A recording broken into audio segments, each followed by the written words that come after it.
Medina শরীফের মাঝে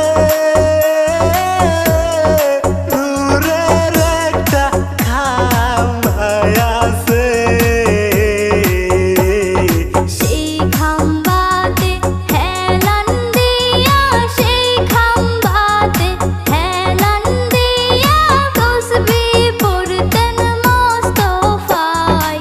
তোমরা যদি যাও গো মদিনায়, সালাতু সালাম গো আমার দুরুদ সালাম গো আমার প্রিয় নবীর রোজায়। তোমরা যদি